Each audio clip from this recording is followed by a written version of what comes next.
જો અહીંયા ધ્યાન આપો, આપણે ચેપ્ટર નંબર 4 ના સૂત્રોની વાત કરીએ.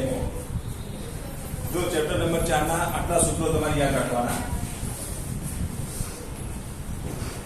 તો જો એક બાયો-સાવર્ટનો નિયમ, બાયો-સાવર્ટના નિયમનો જે વાત કરીએ ને, તો બાયો-સાવર્ટના નિયમનું સૂત્ર કયું આવશે? તો B બરાબર શું લખીશું બોલો? μ0 IDL into R upon શું લખાય? 4 pi r3. અથવા તો શું લખીશું બોલો? μ into sin theta, એટલે sin theta પણ આવશે. તો μ0 IDL sin theta upon 4 pi r2. હવે યાદ રાખો, બાયો-સાવર્ટના નિયમનો આ સૂત્ર છે. આના અંદર પછી કેવું ઓબ્જેક્ટિવ પૂછી શકાય? તો જો અહીંયા આપો, ધારો કે આ વિદ્યુત પ્રવાહ ધારિત તાર આપેલો હોય. હવે વિદ્યુત પ્રવાહ ધારિત તાર માટે બિંદુ P આગળ ચુંબકીય ક્ષેત્ર કેટલું મળે, બિંદુ Q આગળ ચુંબકીય ક્ષેત્ર કેટલું મળે, બિંદુ R આગળ ચુંબકીય ક્ષેત્ર કેટલું મળે, તો તમને ખબર હોવી જોઈએ. તો જો આપેલું બિંદુ પ્રવાહની દિશામાં હોય તો મળતું ચુંબકીય ક્ષેત્ર કેટલું લેવાનું? શૂન્ય લેવાનું. જો અહીંયા ધ્યાન આપજો, આપેલું બિંદુ પ્રવાહની દિશામાં હોય તો ચુંબકીય ક્ષેત્ર કેટલું લેવાનું? શૂન્ય લેવાનું. કેમ શૂન્ય? કારણ કે પ્રવાહની દિશામાં હોય કે વિરુદ્ધ દિશામાં હોય તો થીટાનું મૂલ્ય કેટલું થાય બોલો? તો પ્રવાહની દિશામાં હોય અથવા તો વિરુદ્ધ દિશામાં હોય તો થીટાનું મૂલ્ય કેટલું થાય? તો 0 અથવા 180. 0 અથવા 180 માટે sin થીટાની કિંમત શૂન્ય થાય. તો ચુંબકીય ક્ષેત્રનું મૂલ્ય કેટલું થાય? શૂન્ય થાય. તો આવો જો વિદ્યુત પ્રવાહ ધારિત તાર આપેલો હોય અને તારના અક્ષ ઉપર કોઈ બિંદુ આપેલું હોય તો ચુંબકીય ક્ષેત્રનું મૂલ્ય તમારે કેટલું લખી દેવાનું? શૂન્ય લખી દેવાનું. હવે આટલું યાદ રાખો. બીજું આપણે ચુંબકીય ક્ષેત્રનું સૂત્ર ભણી ચૂક્યા. જો રિંગ હોય તો રિંગના કેન્દ્ર આગળ મળતું ચુંબકીય ક્ષેત્ર. તો જો અહીંયા ધ્યાન આપજો, રિંગના કેન્દ્ર આગળ મળતું ચુંબકીય ક્ષેત્ર.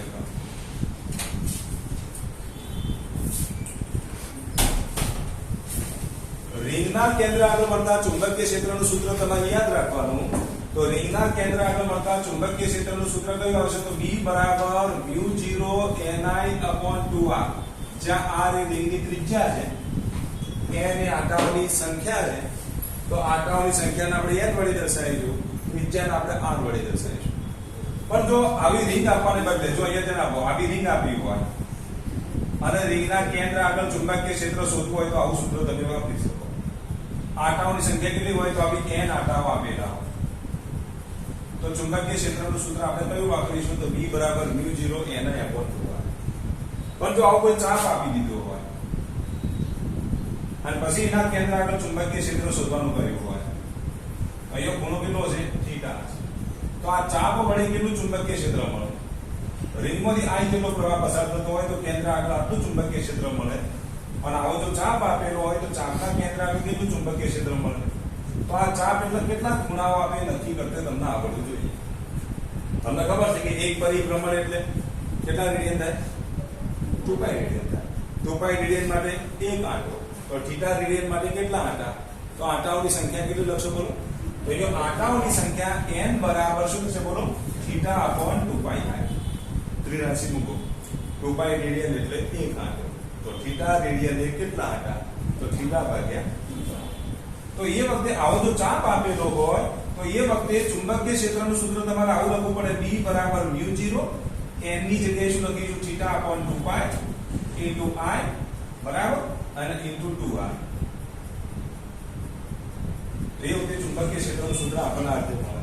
તમે આ રીતે લખો તો ચાલે, μ0 theta I upon 4 pi r. હવે અહીંયા યાદ રાખો, થીટા હંમેશા રેડિયન માપ જ હોવું જોઈએ. એટલે આપણે થીટા રેડિયનમાં જ લખીએ છીએ.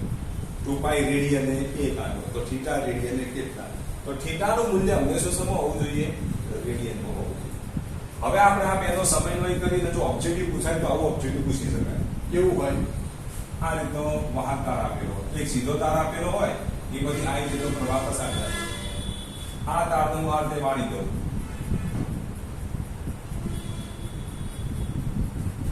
તો આ કેન્દ્ર આગળ મળતું ચુંબકીય ક્ષેત્ર શોધવું. અહીંયા બિંદુ O આગળ મળતું ચુંબકીય ક્ષેત્ર આપણે શોધવાનું છે. આની પણ ચર્ચા કરવાની છે, જોડે આની પણ ચર્ચા કરવાની. જો આ ચાપ આવી ગયો, આ ચાપ, આ સીધો તાર, આ સીધો તાર. તો આ બિંદુ O આગળ આ સીધા તાર AB વડે કેટલું ચુંબકીય ક્ષેત્ર મળે તમારે નક્કી કરવાનું છે. ચાપ BCD વડે કેટલું ચુંબકીય ક્ષેત્ર મળે એની ચર્ચા કરવાની છે અને તાર DC વડે કેટલું ચુંબકીય ક્ષેત્ર અહીંયા મળે એની આપણે ચર્ચા કરવાની છે તો બિંદુ O આગળ મળતા ચુંબકીય ક્ષેત્રની વાત કરવાની છે ચલો હવે તમે વિચારો કરો આટલું વિચારતા આવડે તો પછી આના ગમે તેવા ઓબ્જેક્ટ તમે સોલ્વ કરી શકશો ચલો તાર AB વડે બિંદુ O આગળ કેટલું ચુંબકીય ક્ષેત્ર મળે શું બરોબર મેં હવે તો DE લખી દો ચલો કઈ વાંધો નહીં હવે ચલો AB તાર વડે બિંદુ O આગળ કેટલું ચુંબકીય ક્ષેત્ર મળે અહીંયા મેં તમને વાત કરી કે જો તારની અક્ષ ઉપર કોઈ પણ બિંદુ આપેલું હોય તો તેના વડે મળતું ચુંબકીય ક્ષેત્ર કેટલું થાય શૂન્ય થાય એવી આપણે પહેલેથી વાત કરી ચૂક્યા છે તારની અક્ષ પર અહીંયા બિંદુ હોય કે અહીંયા બિંદુ હોય કોઈ પણ જગ્યાએ તમે અક્ષ પરનું બિંદુ લો તો ચુંબકીય ક્ષેત્રનું મૂલ્ય કાયમના માટે કેટલું થવા શૂન્ય થાય કેમ થીટાની કિંમત 0 અથવા તો પાઈ થીટા 0 હોય તો sin 0 એટલે 0 અને પાઈ હોય તો પણ શું થાય 0 થાય તો હવે તમે વિચારો AB તાર વડે મળતું ચુંબકીય ક્ષેત્ર કેટલું હોય તો AB તાર વડે મળતું ચુંબકીય ક્ષેત્ર 0 ચલો DE તાર વડે મળતું ચુંબકીય ક્ષેત્ર કેટલું તો 0 આ બંને તાર વડે મળતું ચુંબકીય ક્ષેત્ર કેટલું થઈ ગયું 0 થઈ ગયું હવે ખાલી માત્ર અહીંયા જો આની ત્રિજ્યા તમને R આપી દીધી હોય તો આ અર્ધવર્તુળ થયું કે નહીં અર્ધવર્તુળ આટલાની સંખ્યા અડધી તમે ડાયરેક્ટ લખી શકો 1/2 જેટલી થાય કે નહીં જો ડાયરેક્ટ ખબર પડતી હોય તો n બરાબર કેટલા લખીશું 1/2 અને આમાંથી I જેટલો પ્રવાહ ને પસાર થાય જો આ I જેટલો પ્રવાહ પસાર થતો હોય તો આના કેન્દ્ર આગળ મળતું ચુંબકીય ક્ષેત્ર કેટલું હશે તો આ સૂત્રનો ઉપયોગ કરો તમે μ0 ni/2r ચલો એ સૂત્રનો ઉપયોગ કરીએ તો ચુંબકીય ક્ષેત્ર કેટલું મળશે B બરાબર μ0 ni/2r ચલો આ સૂત્રનો ઉપયોગ કરો તો n ની જગ્યાએ 1/2 લખી દઈએ n ની જગ્યાએ 1/2 લખી દઈએ તો જવાબ કેટલો આવશે બોલો μ0 I શું લખીશું 4 આટલું ચુંબકીય ક્ષેત્ર મળે ધારો કે તમને હવે એમ કીધું હોય કે અહીંયા 4 એમ્પિયર જેટલો પ્રવાહ પસાર થાય છે તો આની જગ્યાએ 4 મૂકી દો 10 સેન્ટીમીટર ત્રિજ્યા છે તો આપની જગ્યાએ કેટલા મૂકી દેવાના 10 મૂકી દો આની જગ્યાએ તમે 10 મૂકી દો અને આની જગ્યાએ 4 એમ્પિયર મૂકી દો 10 સેન્ટીમીટર ત્રિજ્યા હોય તો 0.1 થાય તો એ 0.1 મૂકી દો ચલો ખ્યાલ આવી તો આ તમે ચુંબકીય ક્ષેત્ર શોધી હવે જ્યારે ચુંબકીય ક્ષેત્રની વાત થતી હોય તો આટલું યાદ રાખવાનું દિશા નક્કી કરવી પડે કારણ કે જ્યારે પણ ઓબ્જેક્ટિવ આપ્યું છે તો મૂલ્ય આપ્યું છે સામે દિશા આપી છે તો એ તમારે દિશા પણ લખવી પડશે બે સરખા મૂલ્યો હશે પણ દિશાઓ કેવી હશે જુદી જુદી હશે તો દિશા નક્કી કરવી પડે તો જો પ્રવાહ કઈ દિશામાં વહે છે જો કઈ સંગડીમાં પ્રવાહ આમ જો આમ વાળો ને આ બિંદુઓને ધ્યાનમાં રાખીને આમ વર્તુળ વાળવાનો પ્રયત્ન કરવાનો તો આને ધ્યાનમાં ઘેરવાનો પ્રયત્ન કરો બિંદુઓ આગળ ચુંબકીય ક્ષેત્ર શોધવાનું છે તો બિંદુઓને તમે ઘેરવાનો પ્રયત્ન કરો બિંદુઓને ઘેરવાનો તમે પ્રયત્ન કરો તો કઈ ઘડી થશે બોલો તો સમઘડી થાય હવે સમઘડી થાય તો ભાઈ ચુંબકીય ક્ષેત્ર કેવું મળશે બોલો પુસ્તકના પાનાના અંદરની તરફ તો પછી બિંદુઓ આગળ મળતું ચુંબકીય ક્ષેત્ર કઈ બાજુ હશે પુસ્તકના પાનાના અંદરની તરફ હોય અને અંદરની તરફ જો ચુંબકીય ક્ષેત્ર હોય તો એના આપણે ક્રોસ વડે દર્શાવી દઈશું પુસ્તકના પાનાના કઈ બાજુ છે અંદરની તરફ આ એની દિશા દર્શાવે તો જો મૂલ્ય આપ્યું છે નાવ ક્રોસ આપ્યું છે મૂલ્ય આપ્યું છે ડોટ આપ્યું છે તો એ વખતે ખાસ ખબર રાખવાનું ક્રોસ આવે કે ડોટ એ તમારે નક્કી કરવાનું બરોબર ધારો કે આવું આપ્યું હોય આ રીતે આપણે મારીને આપણે આ કરી દઈએ આમ વાળ્યો ની જગ્યાએ આમ વાળી દઈએ અને અહીંયા આપણે બિંદુ ઓ લઈ લઈએ ચલો 8 બિંદુ લઈએ તો ભાઈ ચુંબકીય ક્ષેત્ર કેટલું મળશે બોલો ચલો એક મિનિટ આ તાર વડે કેટલું મળે આ તાર વડે 0 આ તાર વડે અને આના વડે આપણે ચુંબકીય ક્ષેત્ર મળે કેટલું મળશે μ0 I/4 પણ દિશાઓ નક્કી કરો બોલો તો જો આમ અંગૂઠો કઈ બાજુ જશે બહાર તો અહીંયા મળતું ચુંબકીય ક્ષેત્ર કેટલું હશે તો અહીંયા મળતું ચુંબકીય ક્ષેત્ર B બરાબર μ0/4r જેટલું હોય જે પુસ્તકના પાનાના કઈ બાજુ હોય તો બહારની તરફ હોય કઈ બાજુ હોય બહારની તરફ હોય ચલો ખ્યાલ આવી ગયો તો આવું જો ઓબ્જેક્ટિવ પૂછાય તો એ તમને આવડવું જોઈએ હજુ આપણે ફેરફાર કરીએ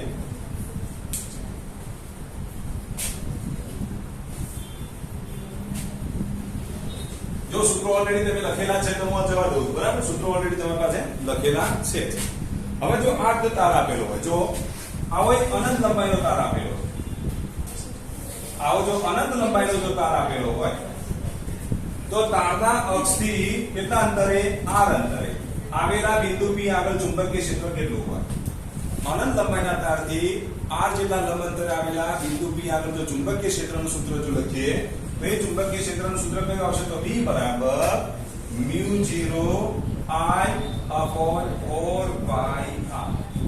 શું આવશે બોલો μ0 I upon 4 pi r. તો અનંત લંબાઈનો જો તાર આપેલો હોય અને તારથી કેટલા અંતરે r અંતરે મળતા ચુંબકીય ક્ષેત્રનું સૂત્ર કયું આવે બોલો μ0 I upon સોરી મારી ભૂલ થાય છે 2 pi r આવે 2 pi r.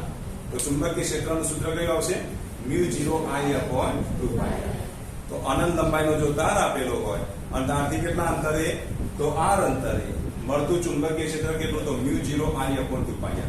હવે તમે વિચારો ચુંબકીય ક્ષેત્રનું સૂત્ર તો હા છે દિશા નક્કી કરવાની છે તો અહીંયા પણ એવું જ કરવાનું તમારે જો પ્રવાહ દિશામાં વહે છે તો પ્રવાહની દિશામાં તમારે જો આ બિંદુ P ને ઘેરવાનો પ્રયત્ન કરવાનો અને ઘેરવાનો પ્રયત્ન કરો કઈ ઘડી થાય તમે નક્કી કરો તો પછી સમઘડી હોય તો અંદરની તરફ અને વિષમ ઘડી હોય તો બિંદુ P આગળ મળતું ચુંબકીય ક્ષેત્ર કેવું હશે બોલો પુસ્તકના પાનાની લંબ ચલો ખ્યાલ આવી ગયો હવે એક્ઝામમાં આટલો જ ફેરફાર કરી દીધો હશે અહીંથી કટ કરી દઈએ તાર એટલે થઈ જાય શું અર્ધ અનંત લંબાઈ થઈ જાય શું થઈ જાય અર્ધ અનંત લંબાઈ એટલે આ બિંદુથી શરૂ કરી આ અનંત અંતરે છે જો અર્ધ અનંત લંબાઈનો જો તાર હોય અને તેનાથી અહીંયા જો એના એક છેડા પર આવેલા બિંદુ P આગળ ચુંબકીય ક્ષેત્ર શોધો અર્ધ અનંત લંબાઈના તારના કોઈ એક છેડાથી કેટલા અંતરે r જેટલા લંબ અંતરે આવેલા બિંદુ આગળ ચુંબકીય ક્ષેત્ર શોધો તો જો આવો અર્ધ અનંત લંબાઈનો તાર હોય તો એ વખતે ચુંબકીય ક્ષેત્રનું મૂલ્ય કેટલું થશે તો B બરાબર μ0 I upon 4 pi r જેટલું થાય આનાથી અડધું એટલે કેટલું થાય બોલો અર્ધ અનંત લંબાઈનો તાર હોય તેના કોઈ એક છેડા ઉપર આવેલા બિંદુથી કેટલા અંતરે r અંતરે મળતું જે ચુંબકીય ક્ષેત્ર છે કેટલું છે તો B બરાબર μ0 I upon 4 pi r. તો આ સૂત્ર તમારે ખાસ યાદ રાખવાનું કઈ નોટ કરી નથી તમે એક સૂત્ર લખી દો અર્ધ અનંત લંબાઈના તાર માટે અર્ધ અનંત લંબાઈના તાર માટે અર્ધ અનંત લંબાઈના તાર માટે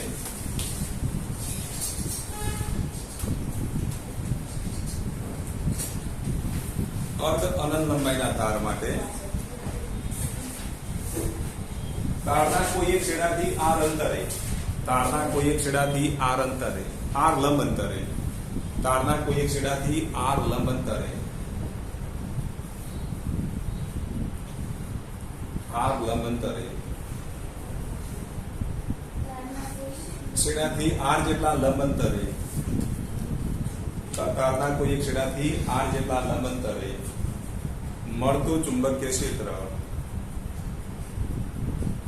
લંબ અંતરે મળતું ચુંબકીય ક્ષેત્ર B બરાબર μ0 I upon 4 pi r છે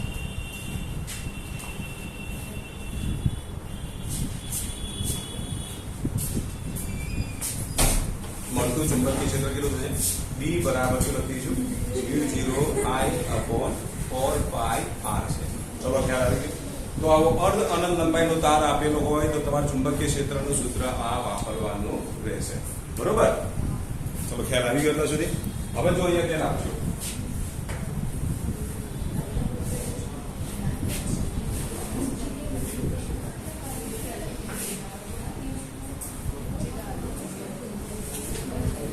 જો અહીંયા ધ્યાન આપો એક તાર છે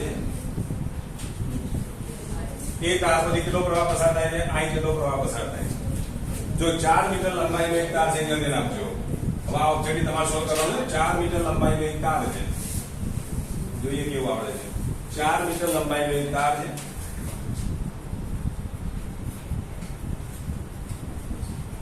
તેમાંથી કેટલો પ્રવાહ પસાર થાય છે 2 એમ્પિયર પ્રવાહ પસાર થાય છે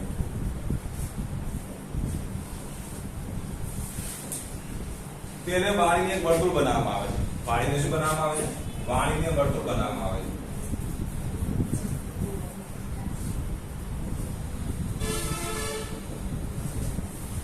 ચલો વાળીને વર્તુળ બનાવવામાં આવે તો તેના કેન્દ્ર આગળ મળતું ચુંબકીય ક્ષેત્ર શોધો કેન્દ્ર આગળ મળતા ચુંબકીય ક્ષેત્રનું મૂલ્ય શોધો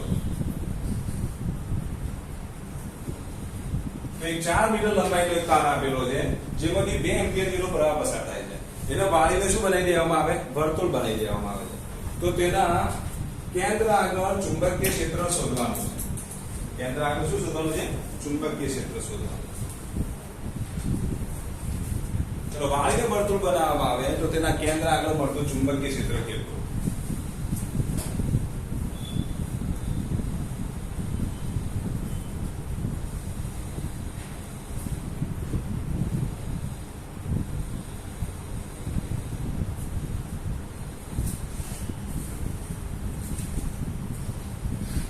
કેટલું થશે ચુંબકીય ક્ષેત્ર?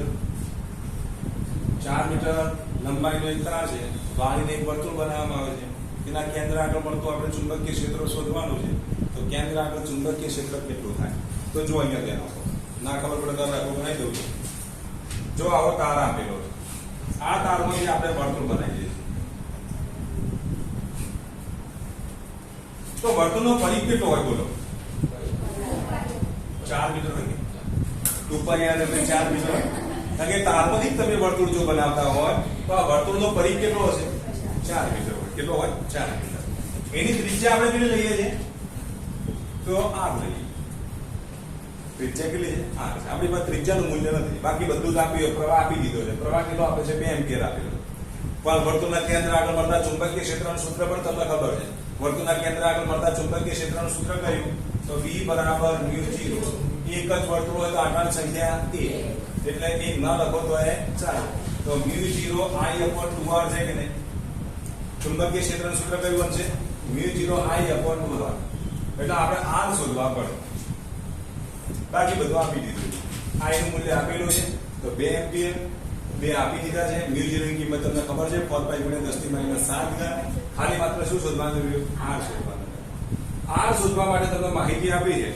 તો વર્તુળ જે બનાવો છો એ 4 મીટર તારમાંથી બનાવો છો, એટલે પરિઘની લંબાઈ કેટલી થઈ? 4 મીટર થઈ. તો પરિઘ L બરાબર તમે શું લખશો? 2 પાઈ r. તારની લંબાઈ કેટલી છે? 4 છે. બરાબર 2 પાઈ r. તો r ની કિંમત કેટલી થશે બોલો? 2/π. થાય 2/π. એ r ની કિંમત અહીંયા આપણે મૂકી દઈએ. એમાં તો આ કેપિટલ r છે તો કેપિટલ r.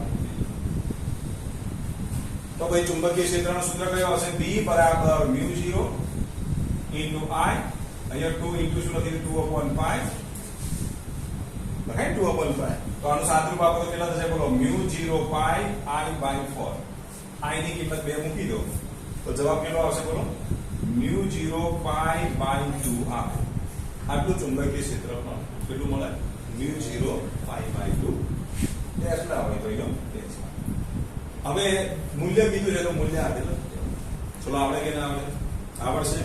તો આવો ઓબ્જેક્ટિવ હશે યાદ રાખજો.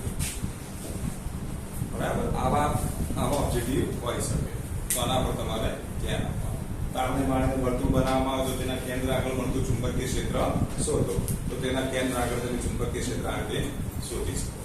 બરોબર?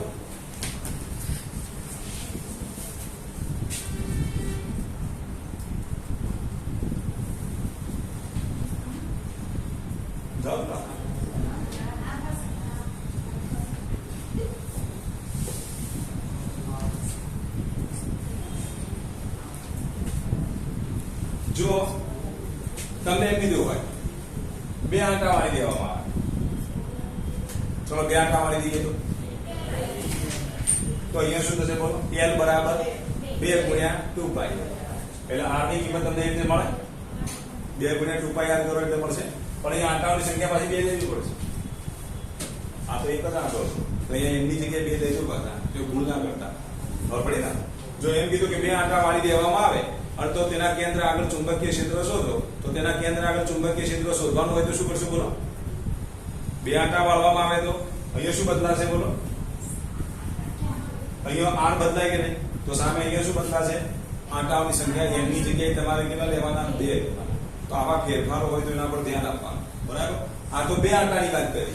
n આંટા હોય તો અહીંયા n વડે ગુણવા પડે કે નહીં? ઇન્ટુ અહીંયા આપણે શું લખીશું? n. બરાબર? આ આપણે રાખીએ l. હવે આ l છે, અહીંયા n, તો r નું સૂત્ર કયું બનશે? તો r બરાબર આટલું યાદ રાખવાનું. E l શું લખાય બોલો? 2 પાઈ n. શું લખાય બોલો? l 2 પાઈ n. આ n આંટા હોય. તો n આંટાઓ જો વાળવામાં આવે તો ભાઈ ત્રિજ્યાનું મૂલ્ય કેટલું થઈ જશે l/2πn થાય. કેટલું થાય બોલો? l r બરાબર l/2πn. એ કિંમત અહીંયા મૂકવાની, જે ભૂલ નહીં કરો. તો અહીંયા આપણે શું લખી દઈશું? આંટાઓની સંખ્યા અહીંયા n આવે. અહીંયા આપણે શું લખીશું? શું લખીશું? 2πn. શું લખવામાં આવે? l/2πn ઇન્ટુ શું આવશે? r. બરોબર ને? સોરી, r ની કિંમત આપણે મૂકી દીધી. હવે જો આનું સાદુરૂપ આપો તો શું લખાય બોલો? μ0. અહીંયા આટલું તોડી જશે ને, અહીંયા શું આવશે? પાઈ n²/n. તો પછી ચુંબકીય ક્ષેત્ર જે છે એ શું હોય બોલો? ચલે છે n². તો જેટલી આંટાઓની સંખ્યા હોય એના વર્ગના સમપ્રમાણમાં. જો એક ગૂંચળું આપેલું, એક આંટાવાળું જો આપેલું હોય ગૂંચળું, એમાંથી જો n આંટાઓ બનાવી દેવામાં આવે તો ભાઈ ચુંબકીય ક્ષેત્ર કેટલું? ત્રિજ્યા સામે ઘટે. ત્રિજ્યા ઘટે તો સામે આંટાઓની સંખ્યા પણ શું થાય? વધે. પણ ત્રિજ્યા ઘટે પણ n ક્યાં જાય છે? છેદનો છેદ અંશમાં જાય. તો ચુંબકીય ક્ષેત્ર હંમેશા શું હોય બોલો? આંટાઓની સંખ્યાના વર્ગના સમપ્રમાણમાં છે. આ એક અગત્યનું સૂત્ર આપણને મળે.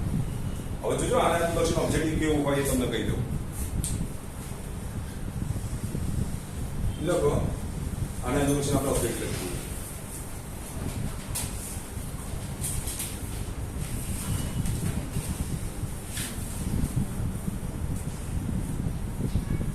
લખો r ત્રિજ્યાની રિંગમાંથી I જેટલો પ્રવાહ પસાર થતા, r ત્રિજ્યાની રિંગમાંથી I જેટલો પ્રવાહ પસાર થતા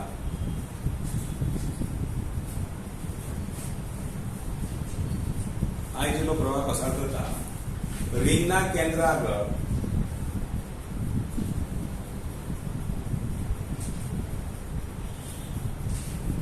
4 ટેસ્લા જેટલું ચુંબકીય ક્ષેત્ર મળે છે.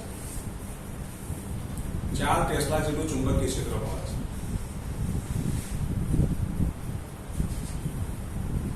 તેના કેન્દ્રમાં આગળ કેટલું ચુંબકીય ક્ષેત્ર મળે છે? 4 ટેસ્લા જેટલું ચુંબકીય ક્ષેત્ર મળે છે.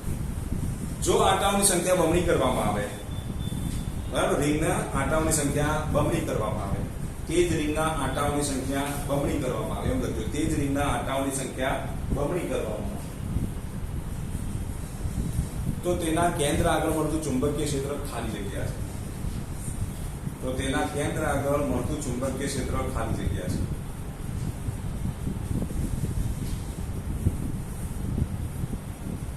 આ પરીક્ષાની અંદર આવું ઓબ્જેક્ટિવ હશે ને હશે. તેના કેન્દ્ર આગળ ઠીક કરી દો. ઓબ્જેક્ટિવના કેન્દ્ર આગળ મળતું ચુંબકીય ક્ષેત્ર ખાલી જગ્યા છે. પહેલા કેટલું છે? 4 ટેસ્લા છે. આંટાઓની સંખ્યા બમણી કરવામાં આવે તો તેના કેન્દ્ર આગળ મળતું ચુંબકીય ક્ષેત્ર ખાલી જગ્યા થાય. પહેલા કેટલું હતું? 4 હતું. બમણી કરવામાં આવે કેટલું થાય? 16 ટેસ્લા થાય. તો ઓબ્જેક્ટિવ પર ટીક કરી દેજો. મોસ્ટ ટાઈમલી ઓબ્જેક્ટિવ હશે, યાદ રાખજો. ખબર પડી કે ના પડી? કયું સૂત્ર આપ્યું? b ચલે છે n². હતું કેટલું? 4. બમણી કરી દો 2 નો વર્ગ 2 નો 4 હતું 4 4 તો કેટલું થશે બોલો? 16 ટેસ્લા. હવે જો એક્ઝામનો જો ફેરફાર કેવો પૂછી શકાય કહું તમને શું કીધું હોય? આંટાઓની સંખ્યા બમણી કીધી હોય, આંટાઓની સંખ્યા બમણી કીધી હોય અને આ પ્રવાહનું મૂલ્ય તમને શું કીધું હોય? બમણું કીધું હોય. આંટાઓની સંખ્યા બમણી એટલે n², પ્રવાહનું મૂલ્ય બમણું તો ફરી પાછો આવશે 2 એટલે શું થશે? n નો ઘન થાય. તમને એમ કીધું હોય આંટાઓની સંખ્યા n ગણી કરવામાં આવે અને પ્રવાહ n ગણો કરવામાં આવે. આંટાઓની સંખ્યા n ગણી કરવામાં આવે અને પ્રવાહ n ગણો કરવામાં આવે. બંને જો n ગણા કરવામાં આવે તો એ વખતે ચુંબકીય ક્ષેત્ર b ચલે છે શું લખાય? n ઘન લખાય. b ચલે છે n ઘન. ક્યારે પ્રવાહ n ગણો કીધો હોય, આંટાઓની સંખ્યા પણ તમને n ગણી કીધી હોય તો એ જ તારમાંથી ફરી પાછું મોડિફિકેશન કરીને તમે એવું જો ગૂંચળું બનાવો જેની આંટાઓની સંખ્યા n ગણી, પ્રવાહ પણ એમાંથી કેટલો પસાર કરવામાં આવે? n ગણો. તો એ વખતે આપણને આવું એક સૂત્ર મળશે, b ચલે છે n ઘન. તો એ ખાસ યાદ રાખવાનું. બરાબર? b ચલે છે n ઘન ક્યારે આવશે બોલો? આંટાઓની સંખ્યા n ગણી, પ્રવાહ પણ n ગણો. ખાસ યાદ રાખજો. પણ પ્રવાહ n માં ભાગનો કઈ દીધો હોય તો પછી b ચલે શું થઈ જાય? પ્રવાહ n માં ભાગનો કરી દેતો જેમ n² * n થાય એની જગ્યાએ n સ્ક્વેર ભાગ્યા n થાય તો b ચલે છે શું થઈ જશે n થઈ જશે. એ બધું જોજો પાછો આજુબાજુ તમને વિચારવું પડે. n ઘણો કીધો હોય તો b ચલે છે n ઘન, પણ n માં ભાગનો કઈ દીધો હોય તો b ચલે છે n થાય. તો આ યાદ રાખજો પાછા, આ યાદ રાખો, કાલ ભૂલી ન જતા. b ચલે છે શું લખીશું n. તો લખી દો તમે. જો શું કીધું હોય, આંટાઓની સંખ્યા કેટલી કીધી હોય n ગણી, તથા પ્રવાહ પણ n ગણો કીધો હોય. પ્રવાહ પણ કેટલો કીધો હોય n ગણો કીધો હોય તો b ચલે છે શું આવશે બોલો? કેમ 4 નો વર્ગ કર્યો તે 2 નો વર્ગ થાય અને ગુણ્યા 4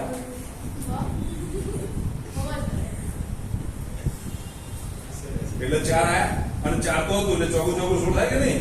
4 હતું અને આ 4 ઘણું થયું એટલે કેટલું થાય? 4 ના 4 ગણાય એટલે 16 થાય. અને જો આ દાખલો હજુ ખબર ના આપણે b ચલે છે n સ્ક્વેર તો b1 બરાબર 4 ટેસ્લા, b2 શોધવાના, n1 n, n2 બમણા એટલે 2n. હવે જો અહીંયા આપણે લખીશું b2 ભાગ્યા b1 બરાબર n2 ભાગ્યા n1 નો સ્ક્વેર. b2 ની જગ્યાએ b2, b1 ની જગ્યાએ 4, n2 ની જગ્યાએ 2, n1 ની જગ્યાએ શું લખીશું બોલો? બમણા કીધા ને અહીંયા n નો સ્ક્વેર, n ઉડી જશે. 2 નો વર્ગ કેટલો? 4, 4 ગુણ્યા 4 કેટલા? 16. તો b2 બરાબર 16 ટેસ્લા. આ રીતે જવાબ આવે.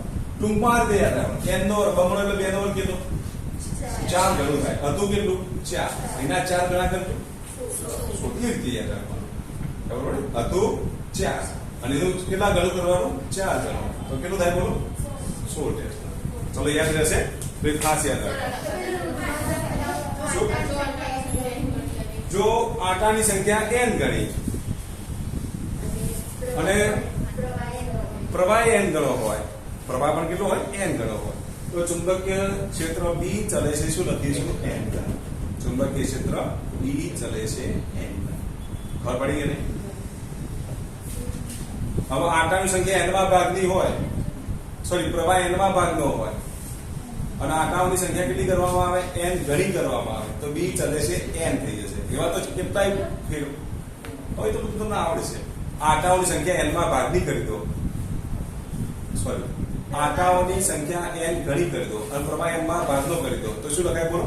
b ચલે છે n. આવડશે? આંટાઓની સંખ્યા n ઘણી કરો, પ્રવાહ n માં ભાગનો કરો તો b ચલે છે શું લખીશું? n લખીશું. શું લખીશું? n.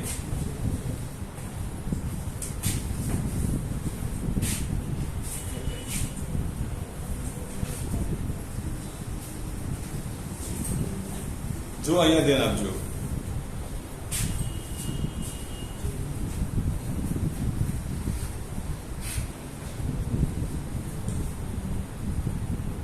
અને કેન્દ્ર આગળ મળતું ચુંબકીય ક્ષેત્ર શોધો.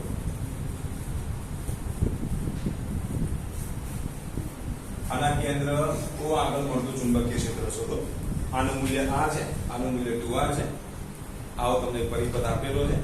કેન્દ્ર આગળ ચુંબકીય ક્ષેત્ર શોધવાનું છે. ચલો આ જેટલો પ્રવાહ પસાર થાય છે.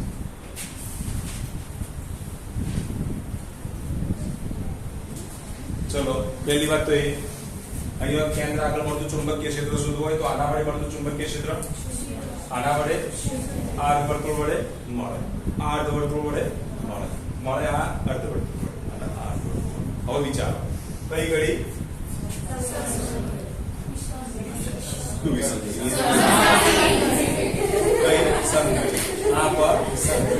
સમઘડી એક જ દિશા તો બેનું શું કરવાનું? સરવાળો. તો ચુંબકીય ક્ષેત્ર કેટલું મળશે? b બરાબર b1 પ્લસ b. અડધું વર્તુળ છે, ત્રિજ્યા r છે. શું લખશો બોલો? μ0 આંટાઓની સંખ્યા અડધી, μ0 i અપોન શું લખીશું? 2r. આ અડધું વર્તુળ છે પણ ત્રિજ્યા કેટલી છે? 2r છે. તો જો μ0 i અડધું વર્તુળ એટલે 1/2, આંટાઓની સંખ્યા 1/2 અને 1/2 પણ અહીંયા ત્રિજ્યા કેટલી? 2 × 2r. ચલો ખબર પડી? 2r તો આ 2 તો સૂત્રમાં આવે જ છે. ત્રિજ્યા કેટલી? r કેટલા? આંટાઓની સંખ્યા કેટલી? અડધી તો 1/2. ખબર પડી એટલા સુધી? અહીંયા પણ શું થશે? 1/2 μ0 i અપોન 2 × 2. ખબર પડી? અહીંયા ત્રિજ્યા 2r લેવાની, અહીંયા ત્રિજ્યા r લેવાની. 2 તો સૂત્રમાં આવે છે. આનું સાદુરૂપ આપજો કેટલું આવશે? μ0 i અપોન 4r અહીંયા mu0 I upon કેટલા થશે 8r mu0 I upon 4r common કાઢો એટલે અહીંયા 1 રહેશે અહીંયા 1/2 1 + 1/2 એટલે 3/2 તો અહીંયા કેટલા થશે 3/2 mu0 I upon 4r તો આના બરાબર 3 mu0 I upon 8r આટલું ચુંબકીય ક્ષેત્રમાં કઈ ઘડી સમઘડી સમઘડી સમઘડી સમઘડી માટે પુસ્તકના પાનાંદર અંદરની તરફ કઈ બાજુ છે ચુંબકીય ક્ષેત્ર પુસ્તકના પાનાંદર અંદરની તરફ હવે જો આના પર આ મૂકી દઈએ આને આ મૂકી દો તો શું થાય જો આવું થશે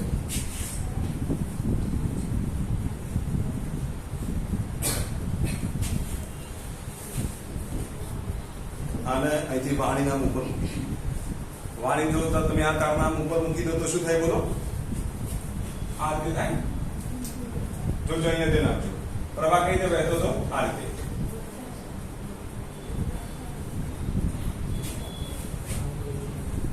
ચલો આની ત્રિજ્યા આની ત્રિજ્યા 2r બાકી બધું એનું એ છે જો ખાલી આપણે તારતા મારી મૂકી દઈએ આ 2r જવાબ કેટલો આવશે બોલો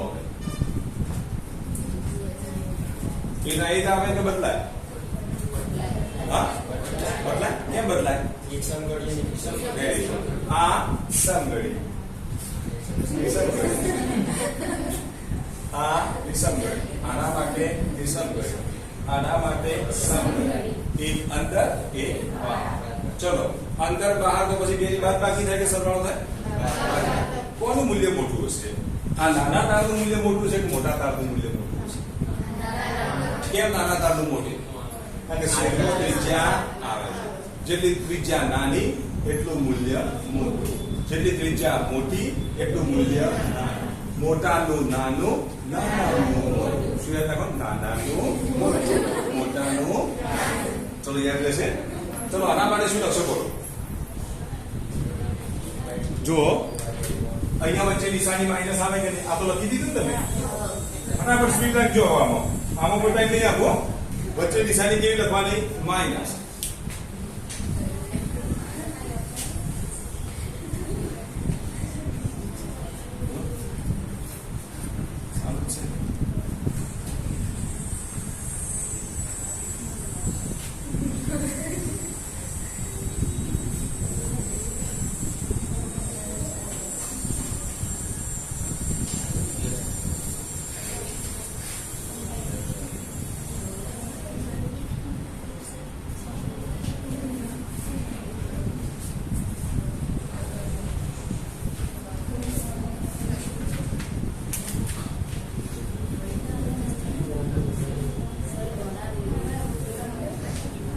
जल्दी हो स्पीड રાખો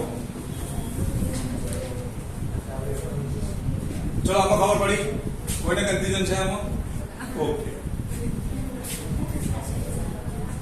તો અહીંયા જો નિશાની કેવી આવશે આ નાનાનું મોટું ચુંબકીય ક્ષેત્ર મોટાનું નાનું વચ્ચે નિશાની કેવી માઈનસ કારણ કે બંને દિશાઓ પરસ્પર કેવી છે વિરુદ્ધ છે નિશાની માઈનસ નિશાની માઈનસ નિશાની માઈનસ એટલે કેટલા થઈ જશે અહીંયા 1 - 1/2 એટલે 1 બાય એટલે અહીંયા કેટલા થશે mu0 I upon 8r ચુંબકીય ક્ષેત્રની દિશા કઈ બાજુ હશે હવે જ્યારે આવું હોય ને તો મોટાની દિશામાં હોય કોની બાજુ હોય મોટાની દિશા કઈ મોટાની એટલે ચુંબકીય ક્ષેત્રનું મૂલ્ય મોટું હોય કોનું મોટું નાનાનું મોટું હોય નાનાનું મોટું એટલે નાનાની દિશા જોવાના હોય બીજા નહીં જોવાની નાનાની જોજો કઈ બાજુ અંદરની તરફ તો ક્યાં હશે બોલો અંદરની તરફ તો પરિણામી ચુંબકીય ક્ષેત્ર કઈ બાજુ હશે અંદરની તરફ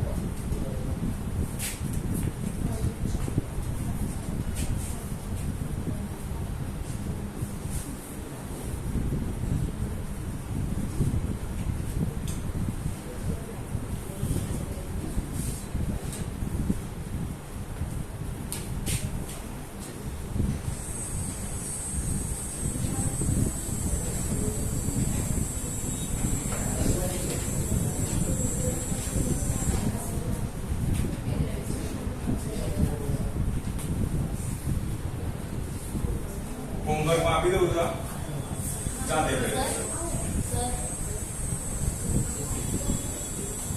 बोलो बोलो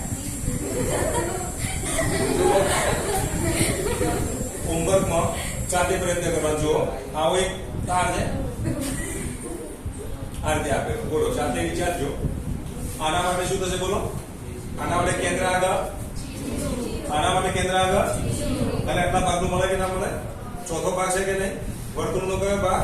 ચોથો ભાગ. એટલે એના આટાની સંખ્યા 1 થાય. બાકી સૂત્ર એટલું આવડશે. આ કોઈને કન્ફ્યુઝન છે આમાં? ઓકે. તો આ તમારે હોમવર્કમાં ગણવા. ખબર પડી કે ના પડી? ઓકે.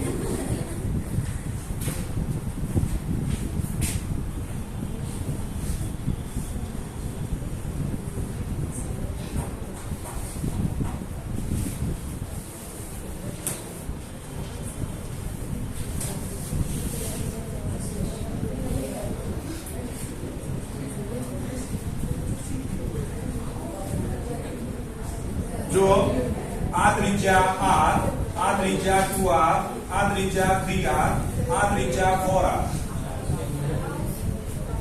ત્રિજ્યા r, 2r, 3r અને 4r.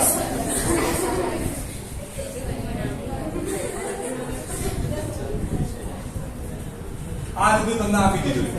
તો એના કેન્દ્ર આગળ મળતું ચુંબકીય ક્ષેત્ર શોધો. ચલો, કેન્દ્ર આગળ મળતું ચુંબકીય ક્ષેત્ર શોધવું હોય તો આ ભાગ વડે મળતું ચુંબકીય ક્ષેત્ર વત્તા આ ભાગ વડે મળતું ચુંબકીય ક્ષેત્ર, આ ભાગ વડે મળતું ચુંબકીય ક્ષેત્ર, આ બધાનો તમારે શું કરવો પડે? સરવાળો કરવો. તો આવું જો તંત્ર આપેલું હોય તો ચુંબકીય ક્ષેત્ર કેટલું મળે? તો જો અહીંયા ધ્યાન આપો. પહેલા ઘડી નક્કી કરો.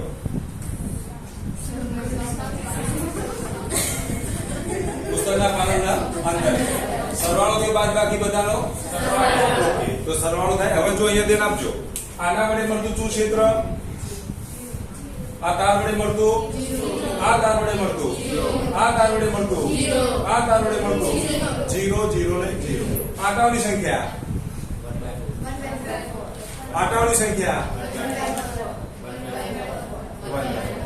ત્રિજ્યા અહીંયા r મૂકવાનો, r ની જગ્યાએ r મૂકો, ત્રિજ્યાની જગ્યાએ 2r મૂકો, અહીંયા ત્રિજ્યાની જગ્યાએ તમે 3r મૂકો. જ્યાં r મૂકો ત્યાં તમારે શું મૂકવાનું? 3r મૂકવાના. અહીંયા r મૂકો ત્યાં શું મૂકવાનું? 4r મૂકવાનું.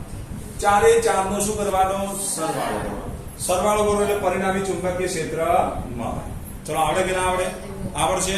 કોઈને કન્ફ્યુઝન છે આમાં? ઓકે. તો આ પણ હું ગણતો નથી, તમે જાતે ગણી શકશો. હોમવર્કમાં જ આપણે આવું તો આવડવું જોઈએ. એટલો આપણો ટાઈમ બચી જાય. આ 3r લખેલા, આ 3r લખેલા. આવડે કે ના આવડે બોલો? આવડશે? તો આ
चलो चुंबकीय क्षेत्र शोधવાનું છે. આવો એક તાર આપી દેજો, અહીંયા ધ્યાન આપજો. ચલો, ચુંબકીય ક્ષેત્ર કેટલું મળે આના વિશે હવે આપણે ચર્ચા કરવાની. ચલો, કેટલું ચુંબકીય ક્ષેત્ર મળશે? ચલો, તાર વડે મળે, તાર વડે અહીંયા ચુંબકીય ક્ષેત્ર મળે. તાર વડે કેટલું મળે? બધે શૂન્ય નહીં લખવાનું. અહીંયા બિંદુ ક્યાં અક્ષ ઉપર છે? તારના અક્ષ પર બિંદુ આપેલું હોય તો તાર વડે શૂન્ય થાય. એવા તાર વડે શૂન્ય થાય નહીં. હવે જો અનંત લંબાઈનો તાર છે, ડોટ ડોટ બતાય ને અહીંયા, એટલે અનંત લંબાઈનો તાર. અનંત લંબાઈના તારથી r અંતરે મળતું ચુંબકીય ક્ષેત્ર બોલો. અનંત લંબાઈના તાર વડે મળતું ચુંબકીય ક્ષેત્ર કેટલું? તો μ0I/2π. આખા તાર વડે μ0I/2π મળે. કઈ ઘડીમાં મળે જુઓ. પુસ્તકના પાન લંબાઈ બાજુ આને ઘેરવાનો પ્રયત્ન કરો.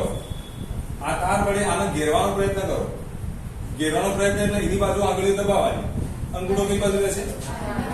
તો આ તાર વડે મળતું ચુંબકીય ક્ષેત્ર કઈ બાજુ? બહારની તરફ. આ વર્તુળ વડે મળતું ચુંબકીય ક્ષેત્ર સરવાળો થાય કે બાદબાકી થાય? સરવાળો થાય કે બાદબાકી? બાદબાકી. ચલો ત્રિજ્યા r છે. ચલો b1 નું મૂલ્ય ખબર છે તમને, એક જ વર્તુળ છે તો b1 ની કિંમત કેટલી થશે? μ0I/2r. આ b1 ની કિંમત. b2 ની કિંમત જુઓ, તમને ખબર છે અનંત લંબાઈનો તાર છે, તમે શું લખશો બોલો? μ0I/2πr. બેમાંથી કોનું મૂલ્ય મોટું? છેદ કોનો નાનો છે વિચારી લો તમે. b1 નો છેદ નાનો છે, આનો છેદ કેવો? મોટો. તો મોટામાંથી નાનું મૂલ્ય શું કરવું પડે? બાદ કરવું પડે. ચલો મોટામાંથી નાનું મૂલ્ય બાદ કરો તો પરિણામી ચુંબકીય ક્ષેત્ર B બરાબર B1 માઈનસ B2. કેમ બાદ બાકી કરી? આને ઘેરવા જશો ને તો આને ઘેરવાનો પ્રયત્ન કરો તો કઈ દિશા આવશે?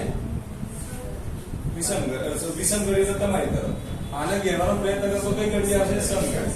નિશાની કેવી આવશે? બેની બાદબાકી. ચલો બેની બાદબાકી કરો તો શું મળશે બોલો?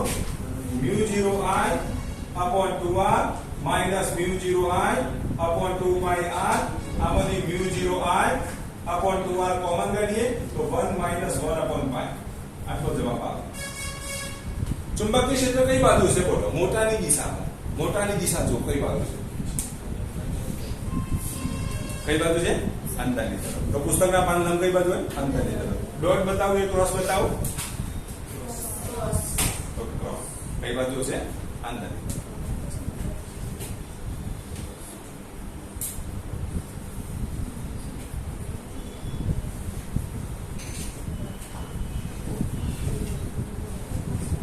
ચલો મળતું ચુંબકીય ક્ષેત્ર શું?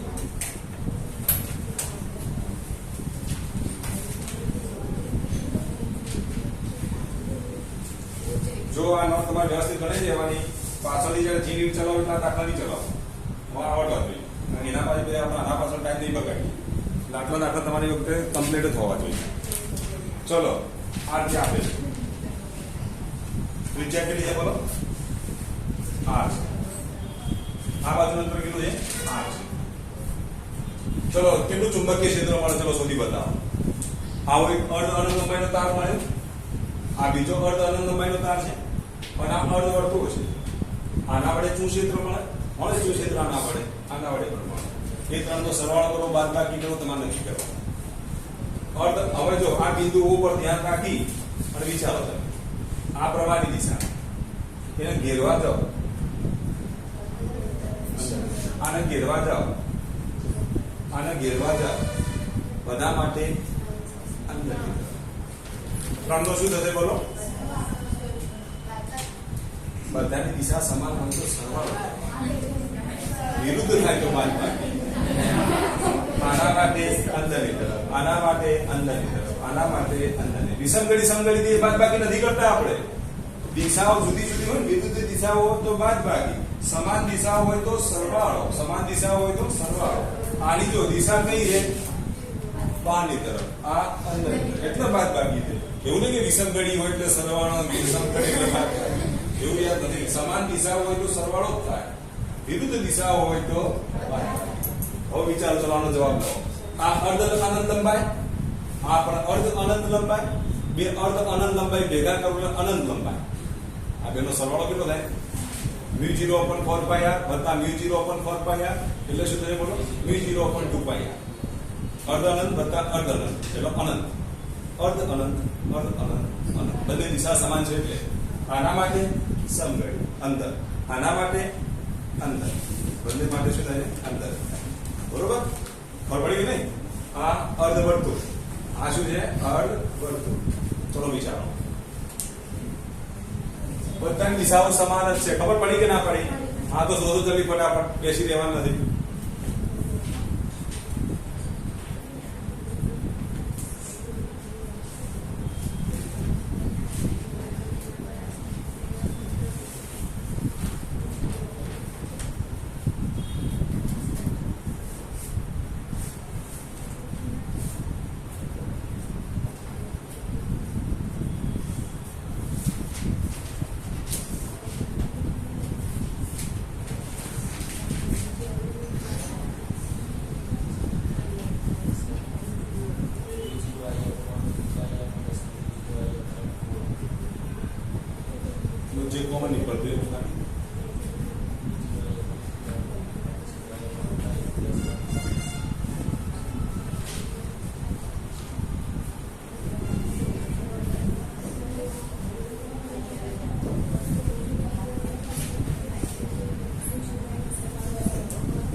કેટલો જવાબ આવે બોલો?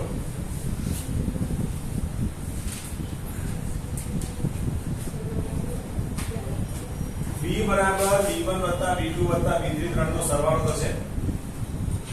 આ V1 વત્તા V2 ની જગ્યાએ અનંત લંબાઈનો તાર લઈ લઈએ તો કેટલો થશે બોલો? μ0 I upon 0 લખીશું 2 પાઈ. આ બે ભેગું લખી દીધું, દિશા એક જ છે. બરાબર ને?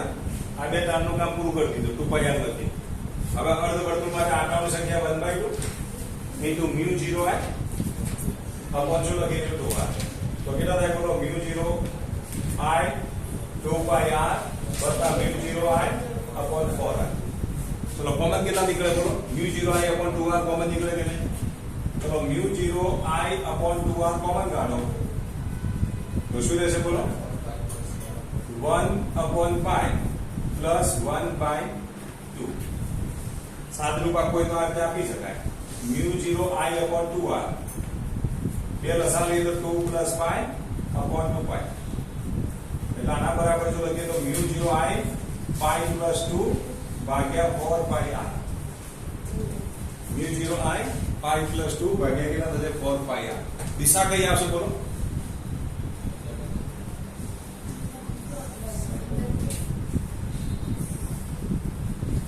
તો આ એની દિશા. ચલો ખબર પડી કે નહીં? આવડશે તો આવા પ્રકારના જો દાખલા પૂછાય તો આવડવા જોઈએ. બરાબર? બેઠા આવા કોઈ એ જરૂરી નથી. હજુ ઘણા બધા ફેરફારો વિચારી શકાય. બરાબર? તો બેઠો આવો દાખલો હોય જરૂરી નથી, યાદ રાખજો. પણ રીત આવડવી જરૂરી. પછી જો આ તો તાર એટલે કે 0 ના લખી દેતા. અહીંયા બિંદુ હોય તો 0 લખવાનું, અહીંયા બિંદુ હોય તો પછી અંતર મળે તમને તો 0 મૂકવાના જતા રહેતા. બરોબર?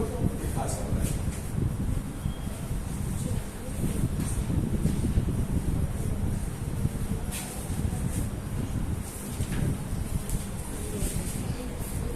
હવે જો અહીંયા ધ્યાન આપજો. આટલું યાદ રાખજો. આટલું યાદ રાખો. પૃથ્વીના ચુંબકીય ક્ષેત્રમાં જો અહીંયા ધ્યાન આપો. પૃથ્વીના ચુંબકીય ક્ષેત્રની જો વાત અંદર વારંવાર આની જરૂર પડશે. પૃથ્વીના ચુંબકીય ક્ષેત્રમાં આટલું યાદ. જ્યારે પણ ચુંબકને ગોઠવવામાં આવે તો ઉત્તર દક્ષિણ દિશામાં ગોઠવાય આપે. આયન ધ્રુવ આયન. તો એનો મતલબ એ થયો કે આ બાજુ પૃથ્વીનો કયો ધ્રુવ હશે? S ધ્રુવ હોવો જોઈએ. અને આ બાજુ પૃથ્વીનો કયો ધ્રુવ હોવો જોઈએ? N ધ્રુવ હોવો જોઈએ. તો ચુંબકનો N ધ્રુવ એ પૃથ્વીના કયા ધ્રુવ તરફ હોય આવું ઓબ્જેક્ટિવ પૂછાયેલું છે. તો ચુંબકનો N ધ્રુવ એ પૃથ્વીના કયા? ચુંબકીય દક્ષિણ ધ્રુવ, ભૌગોલિક ઉત્તર ધ્રુવ. એ ચુંબકીય શું બનશે? આ ભૌગોલિક ઉત્તર કહેવાય. ભૌગોલિક ઉત્તર ધ્રુવ બરાબર, પરંતુ શું કહેવાય? ચુંબકીય દક્ષિણ કહેવાય.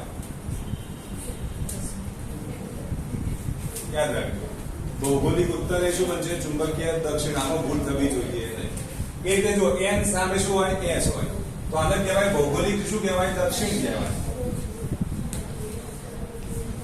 ભૌગોલિક શું કહેવાય? દક્ષિણ કહેવાય. તો ચુંબકીય શું કહેવાય બોલો? ઉત્તર. ચુંબકીય ઉત્તર ધ્રુવ એ ભૌગોલિક દક્ષિણ ધ્રુવ બને અને ભૌગોલિક ઉત્તર ધ્રુવ એ ચુંબકીય કયો બનશે? દક્ષિણ ધ્રુવ બને. આ ખાસ યાદ રાખવાનું. ચુંબકમાં કેવું હોય બોલો? ચુંબકની અંદર અંદરના વિસ્તારમાં ક્ષેત્રરેખાઓ કઈ બાજુ હોય? બહારના વિસ્તારમાં N થી S હોય. અંદરના વિસ્તારમાં કીધું ને તો N થી S થી N હોય. પૃથ્વી માટેની વાત કરીએ તો પૃથ્વીમાં કેવું હશે બોલો? બહારના વિસ્તારમાં ચુંબકીય ક્ષેત્રરેખાઓ આડે આપેલી હોય. કઈ બાજુ? S થી N. બહારના વિસ્તારમાં S થી N, અંદરના વિસ્તારમાં N થી S હોય. તો આના શું ઓબ્જેક્ટિવ પૂછે તો આવડું. જો પૃથ્વીના ચુંબકીય ક્ષેત્ર માટે બહારના વિસ્તારમાં ચુંબકીય ક્ષેત્ર કઈ બાજુ હોય તો S થી N તરફ હોય. અંદરના વિસ્તારમાં કઈ બાજુ હોય તો N થી S હોય. જ્યારે ચુંબકમાં કેવું હોય બોલો? બહારના વિસ્તારનું ચુંબકીય ક્ષેત્રરેખાઓ કઈ બાજુ હોય? N થી S હોય.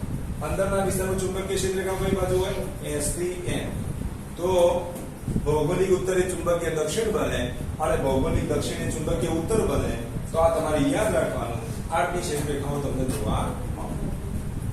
તો ચોથા ચેપ્ટરની અંદર આપણે જેટલા પણ દાખલા છે એમાં પૃથ્વીનું ચુંબકીય ક્ષેત્ર એવું કીધું છે. તો પૃથ્વીના ચુંબકીય ક્ષેત્ર માટે આટલું યાદ રાખવાનું. ક્ષેત્રરેખાઓ આ રીતે નમન પામેલી હોય. શું હોય? નમન પામેલી. ધારો કે આની કોઈ ક્ષેત્રરેખા જતી હોય ને તો આ ચુંબકીય ક્ષેત્રનો સદિશ P કહેવાય. અહીંયા આપણે ખૂણો જો લઈએ ને, અહીંયા જેના જો આ ચુંબકીય ક્ષેત્રનો સદિશ B છે, આ કઈ દિશા કહેવાય? તો સમક્ષિતિજ દિશા કહેવાય. આ કઈ દિશા કહેવાય? તો શિરોલંબ દિશા કહેવાય. કઈ દિશા કહેવાય? શિરોલંબ દિશા. અહીંયા જે કોણ બને ને એ થીટા બને. સમક્ષિતિજ દિશાનો જે ચુંબકીય ક્ષેત્રનું મૂલ્ય શું કહેવાય? BH કહેવાય. હોરિઝોન્ટલ નો H લીધો છે. આના આપણે BB વડે દર્શાવીશું. શેના વડે દર્શાવીશું? BB વડે. જો અહીંયા દેખાડો. આ ધારો કે કોઈ સ્થળ આગળ પૃથ્વીનું ચુંબકીય ક્ષેત્ર રેખા છે. જો અહીંયા દેખાડો. આ કોઈ સ્થળ આગળ પૃથ્વીની ચુંબકીય ક્ષેત્ર રેખા છે. આ એનો સમક્ષિતિજ ઘટક એટલે BH કહેવાય. આ એનો શિરોલંબ ઘટક એટલે શું કહેવાય? BB કહેવાય. આટલું યાદ રાખજો. BH, BB અને આ B. અહીંયા તમે સબાચક પૂર્ણ કરી શકો. સબાચક પૂર્ણ કરી શકો. સબાચક જો પૂર્ણ કરીએ તો B નું સૂત્ર યાદ રાખજો. B² બરાબર શું લખાય? BH² વત્તા BB². B² બરાબર શું લખાય? BH² વત્તા BB². તો B નું મૂલ્ય આપણે આ રીતે મળે. કેવી રીતે મળે બોલો? BH વત્તા BB નો BH નો સ્ક્વેર વત્તા BB નો સ્ક્વેર. આ રીતે આપણને B મળે. શું મળે? B મળે. જો બીજો આટલું યાદ રાખવાનું. આ રીતે આપણને B મળે. આ જે થીટા જે છે એ પૃથ્વીના સમક્ષિતિજ દિશા સાથેનો ખૂણો છે. એ ખૂણા માટે જો લખીએ તો tan થીટા બરાબર શું લખીશું? tan થીટા જો લખીએ તો સામેની બાજુ ભાગ્યા પાસેની બાજુ એટલે BB ભાગ્યા BH. આ થીટાને આપણે શું કહીશું? તો ડીપ એંગલ કહીશું.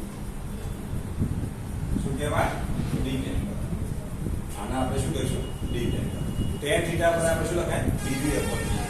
હવે આના તો કેવા ઓબ્જેક્ટિવ પૂછાયની આપણે ચર્ચા કરી રહી. હવે કહેવાની જરૂર પડશે. તો કેવા ઓબ્જેક્ટિવ પૂછાયની આપણે વાત કરી લઈએ. મેં તમને PDF મોકલેલી છે, તમે જોઈ લેજો.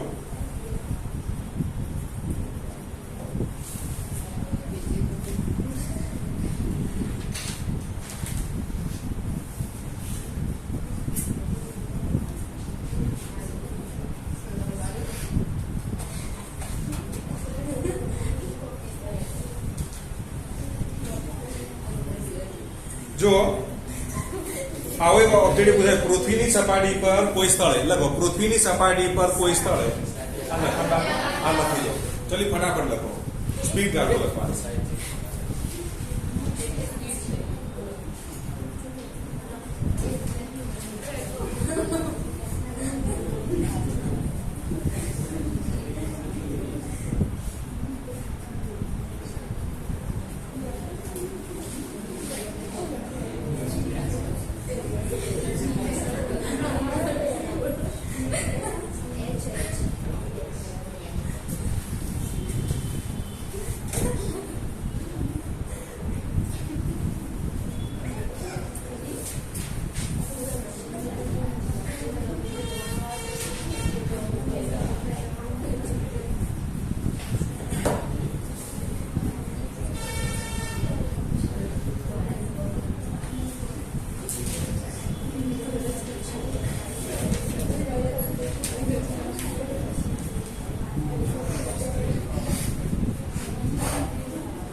જો બીજું તમે આવું લખી શકો.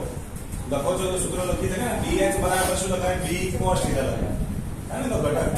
આના B cos θ કહેવાય. અને આને શું કહેવાય? B sin θ. તો BH બરાબર B cos θ કહેવાય. અને BB બરાબર શું લખીશું? B sin θ. આપણે સૂત્ર પર લખી દઈશું. BH બરાબર B cos θ લખાય અને BB બરાબર શું લખાય? B sin θ.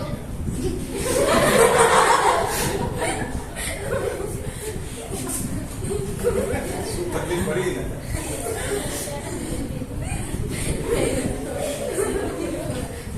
તો BH બરાબર B cos θ, BB બરાબર શું લખીશું? B sin θ. લખો ચલો ઓબ્જેક્ટિવ.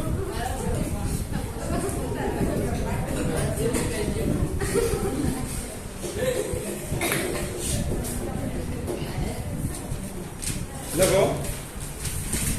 કોઈ એક સ્થાન પર પૃથ્વીના ચુંબકીય ક્ષેત્રનો સમક્ષિતિજ ઘટક. કોઈ એક સ્થાન આગળ પૃથ્વીના ચુંબકીય ક્ષેત્રનો સમક્ષિતિજ ઘટક કોઈ એક સ્થાન પાસે પૃથ્વીના ચુંબકીય ક્ષેત્રનો સમક્ષિતિજ ઘટક કોઈ એક સ્થાન ઉપર પૃથ્વીના ચુંબકીય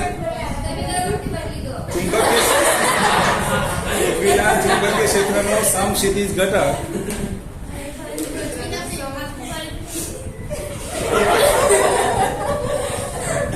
સમક્ષિતિજ ઘટક તેના ઉર્ધ્વ ઘટક કરતા કોઈ એક સ્થાન ઉપર પૃથ્વીના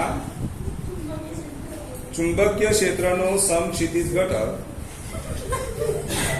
એ તેના ઉર્ધ્વ ઘટક કરતા √3 ગણો છે. ઉર્ધ્વ ઘટક કરતા √3 ગણો છે. તો આ સ્થાને એંગલ ઓફ ડીપ શોધો. આ સ્થાને એંગલ ઓફ ડીપ શોધો.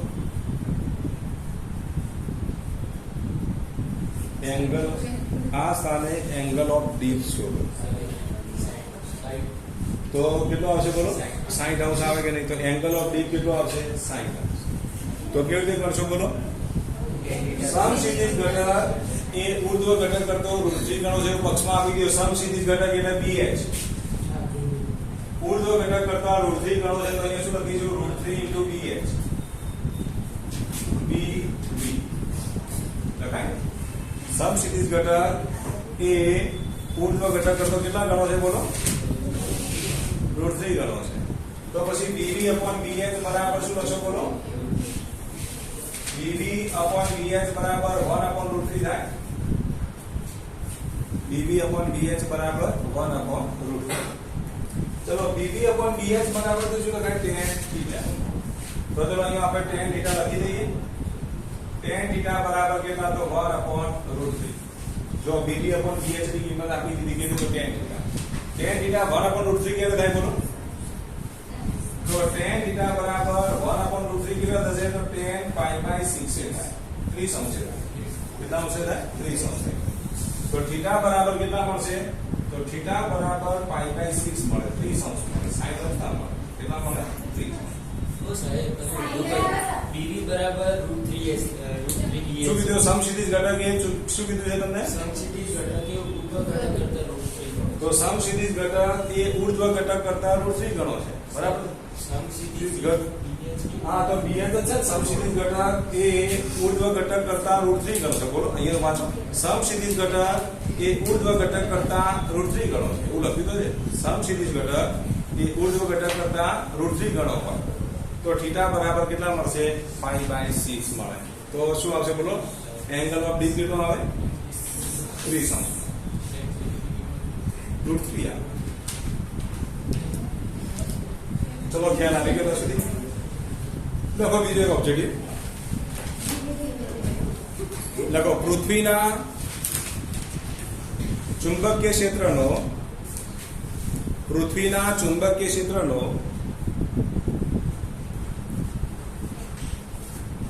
સમક્ષિતિજ ઘટક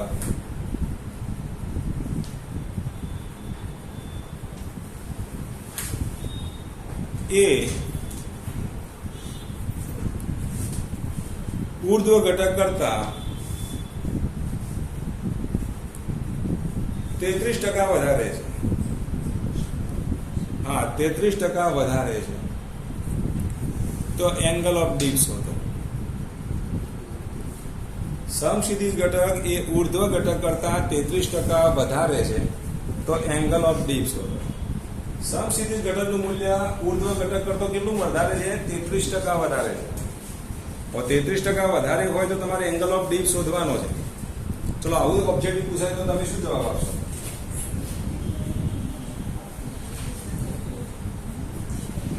ચલો સમક્ષિતિજ ઘટકનું મૂલ્ય ઉર્ધ્વ ઘટક કરતો કેટલા ટકા વધારે છે? 33%. ચલો સમક્ષિતિજ ઘટકનું મૂલ્ય જે ઉર્ધ્વ ઘટકનું મૂલ્ય હોય એનાથી 33% વધારે એટલે 133% થાય કે નહીં? 133% ઓફ BB લખાય. 33% વધારે છે એટલે જો આનું 100% હોય તો આનું કેટલું થાય? 133% થાય કે નહીં? સમક્ષિતિજ ઘટકનું મૂલ્ય ઉર્ધ્વ ઘટક કરતા 33% વધારે છે માટે આપણે 133% કહી શકીએ કે નહીં? તો ઉર્ધ્વ ઘટક કરતા કેટલું છે બોલો? ઉર્ધ્વ ઘટકના 133% થાય. હવે ટકાવારી છે તો ભાગ્યા 100 કરી દો, મૂલ્ય થઈ ગયું. તો પછી BH બરાબર શું લખશો તમે? 1.33 BV લખાય કે નહીં? BH બરાબર શું લખશો તમે? 1.33 BV. ખબર પડી? 33% વધારે છે એટલે 1.33 થઈ જાય કે ના થઈ જાય? ઓછું હોય તો 1.33 માંથી શું કરવાના? સોરી, 1 માંથી 0.33 બાદ કરવાના, એટલે 0. કેટલા થઈ જશે? 67. 0.67. ખબર પડી? 33% ઓછું હોય તો. અહીંયા વધારે કીધું છે માટે ઉમેરી દેવાનું. આટલા સુધી ખબર પડી? તો હવે આપણે આના પરથી આવું લખી શકીએ, BH બરાબર 1.33 એટલે 4/3 જ લખાઈ દે. 4/3 કરો તો 1.33 થાય. 3/4 કરો તો 75 થાય. 0.75 થઈ જાય. તો 4/3 હોય તો 1.33 અને 3/4 હોય તો 0.75. તો પછી અહીંયા આપણે આવું લખી શકીએ, BV ભાગ્યા BH બરાબર 3/4 થાય. BV ભાગ્યા BH બરાબર 3/4. આ તો tan θ કહેવાય કે નહીં? tan θ બરાબર 3/4 તો θ બરાબર 37 અંશ. તો એંગલ ઓફ ડીપ કેટલો મળશે? 37 અંશ મળે. કેટલો મળે? 37. ખબર પડી કે ના પડી? તમને એમ કીધું હોય કે 25% ઓછું છે, 25% ઓછું છે તો અહીંયા 0.75 આવી જશે. 0.75 એટલે b/4 એટલે અહીંયા થઈ જશે 4/3. 4/3 એટલે કેટલા? સોરી, સરળ છે તો 53. તો θ બરાબર કેટલા થશે? 53. તો આ પ્રકારના જો ઓબ્જેક્ટિવ પૂછાય તો તમને આવડવા જોઈએ. હવે જો અહીંયા ધ્યાન આપો, જો વિષુવવૃત્ત ઉપર તમે ચુંબકીય સોયને જો ગોઠવો ને તો આમ સમસીધી જ ગોઠવાય. વિષુવવૃત્ત ઉપર જો ચુંબકીય સોયને જો ગોઠવવામાં આવે તો ચુંબકીય ઉત્તર દક્ષિણ દિશામાં આરતે ગોઠવાય. પણ આની આ ચુંબકીય સોયને જો તમે ધ્રુવ પ્રદેશ તરફ લઈ જાઓ તો એનું નમન આરતે થાય. વિષુવવૃત્ત ઉપર આમ સમસીધી જ હોય, જેમ જેમ તમે ધ્રુવ પ્રદેશ ઉપર લઈ જાઓ ત્યારે એનું નમન આરતે થશે, અને જો નીચેની તરફ લઈ જાઓ તો એનું નમન આરતે થાય. તો જો કેનેડા બાજુ લઈ જઈએ તો એનું નમન આરતે હશે, ઓસ્ટ્રેલિયા બાજુ લઈ જઈએ તો નમન આરતે થાય. તો આરતે એનું શું થશે? નમન તમને જોવા મળે. તો આટલું યાદ રાખવાનું, એક્ઝેક્ટ ધ્રુવ પર લઈ જઈએ તો એ ચુંબકીય સોય આરતે ગોઠવાઈ જશે. જો એક્ઝેક્ટ આરતે ગોઠવાય તો એનો મતલબ એ થયો ખાલી કયો ઘટક જોવા મળે? BV જોવા મળે, BH નું અસ્તિત્વ હોય નહીં. તો જો આ પૃથ્વી છે, આપણે યાદ રાખજો, આના પછી ઓબ્જેક્ટિવ પૂછાય તો આવડવું જોઈએ. પૃથ્વી છે, પૃથ્વીનો ધ્રુવ કહેવાય. આ ધ્રુવ બિંદુ A, આ ધ્રુવ બિંદુ B, આ વિષુવવૃત્તીય બિંદુ આપણે લઈએ C, આ વિષુવવૃત્તીય બિંદુ D લઈએ. અહીંયા BV નું અસ્તિત્વ હશે પણ BH નું અસ્તિત્વ હોય નહીં. એટલે કે અહીંયા BH બરાબર 0. અહીંયા પણ BH નું મૂલ્ય કેટલું હોય? 0 હોય. BH નું મૂલ્ય 0 એટલે એંગલ ઓફ ડીપ નું મૂલ્ય કેટલું થાય? 90 અંશ. અને 90 અંશ થાય ને આમ ગોઠવાય એટલે શું બનશે? ખૂણો કેટલા અંશનો બનાવશે? સમસીધી સાથે કેટલા અંશનો ખૂણો બનાવે? 90 અંશ. તો અહીંયા ખૂણો જો કદાચ તમને એમ કીધું કે ધ્રુવ પ્રદેશ આગળ એંગલ ઓફ ડીપ નું મૂલ્ય કેટલું? તો 90 અંશ લખવાનું. ધ્રુવ પ્રદેશ આગળ એંગલ ઓફ ડીપ નું મૂલ્ય કેટલું લખવાનું? 90 અંશ. ધ્રુવ પ્રદેશ આગળ BH નું મૂલ્ય કેટલું લેવાનું? 0 લેવાનું. ધ્રુવ પ્રદેશ આગળ BH નું મૂલ્ય 0. આપણે ચુંબકીય ધ્રુવ છે એવું વિચારવા, ચુંબકીય ધ્રુવ છે. કયો ધ્રુવ છે? ચુંબકીય ધ્રુવ. તો ચુંબકીય ધ્રુવ આગળ એંગલ ઓફ ડીપ કેટલો? 90. BH નું મૂલ્ય 0. મહત્તમ મૂલ્ય શું મળશે? B બરાબર શું થઈ જશે? BV. કારણ કે તમે BH બરાબર 0 મૂકી દો તો B બરાબર શું થાય? BV થાય. આટલું યાદ રાખવાનું ધ્રુવ પ્રદેશ માટે. એવું ને એવું અહીંયા પણ થશે. BH નું મૂલ્ય 0. ત્યાર પછી B બરાબર શું થશે? BV. અને એંગલ ઓફ ડીપ બરાબર શું થાય? 90. તો ઉપર ધ્રુવ પ્રદેશ આગળ ચુંબકીય સોય આરતે ગોઠવાય, નીચે પણ ચુંબકીય સોય આરતે ગોઠવાશે. અહીંયા આરતે ગોઠવાયેલી હોય, અહીંયા પણ આરતે ગોઠવાયેલી હોય, પણ વચ્ચેના વિસ્તારમાં એટલે કે વિષુવવૃત્ત ઉપર ચુંબકીય સોય આરતે ગોઠવાયેલી હોય, સમસીધી જ ગોઠવાય. એટલે ચુંબકીય વિષુવવૃત્તીય સમતલ જો લઈએ ને તો ત્યાં આરતે સમસીધી જ ગોઠવાયેલી હોય. અને જ્યારે સમસીધી જ ગોઠવાય તો એનો મતલબ એ થયો માત્ર કયો ઘટક છે? સમસીધી જ ઘટક છે. ઉર્ધ્વ ઘટક તમને જોવા મળતો નથી. અને ઉર્ધ્વ ઘટક જોવા મળતો નથી તો આ બિંદુ C અને બિંદુ D આગળ તમે જો વિચારો તો આ ચુંબકીય વિષુવવૃત્ત સમતલ છે. ચુંબકીય વિષુવવૃત્તીય સમતલ માટે આપણે યાદ રાખજો, બધું ચુંબકને ધ્યાનમાં રાખીને જ લખાવો. તો અહીંયા θ બરાબર કેટલા થશે? 0. θ બરાબર 0. અહીંયા BV નું મૂલ્ય કેટલું હોય? 0 હોય. અને B બરાબર શું થઈ જશે? BH. અહીંયા પણ θ બરાબર કેટલા હોય? 0. BV બરાબર 0 અને B બરાબર શું લખીશું PH. તો આ જનરલ એક ઓબ્જેક્ટિવ મેં લખાઈ દીધું. આવા ત્રણ એક ઓબ્જેક્ટિવ છે આમાં મેં ભેગું એક જ લખાઈ દીધું છે. હવે ઓબ્જેક્ટિવ આ રીતે પૂછાશે. કેવું પૂછાશે? વિષુવવૃત્ત આગળ એંગલ ઓફ ડીપ કેટલો? બોલજો. વિષુવવૃત્ત આગળ એંગલ ઓફ ડીપ, ચુંબકીય વિષુવવૃત્ત ધ્રુવ આગળ એંગલ ઓફ ડીપ કેટલો હોય? બોલો. લખેલું છે તો આપણે બોલી શકતા નથી. તો વિષુવવૃત્ત આગળ એંગલ ઓફ ડીપ કેટલો? ચલો, ચુંબકીય ધ્રુવ આગળ એંગલ ઓફ ડીપ કેટલો? ચુંબકીય ધ્રુવ આગળ પૃથ્વીનો સમસ્થિતિ ઘટક કેટલો? તો સમસ્થિતિ ઘટક એટલે BH 0 બરાબર. વિષુવવૃત્તીય સમતલ આગળ ચુંબકીય ઉર્ધ્વ ઘટક કેટલો? આને ઉર્ધ્વ ઘટક કહેવાય. તો BB બરાબર 0. તો આ બધા મૂલ્યો યાદ રાખ. B બરાબર BH ક્યારે થાય? B બરાબર BB ક્યારે થાય? આ બધા મૂલ્યો તમારે યાદ રાખવાના. બરાબર. આને અનુલક્ષીનો ઓબ્જેક્ટિવ હશે ને હશે જ. યાદ રાખજો. આ ટોપિક મોસ્ટ આઈએમપી છે. યાદ રાખવાનું. ઓબ્જેક્ટિવ ના હોય તો કહેજો. હશે અને હશે. અને કોઈ હા ગેરંટી નથી હોવાનું છે. યાદ રાખો. અને જો નહીં હોય તો હું સુધરાય આપ લખાવાનું. યાદ રાખજો.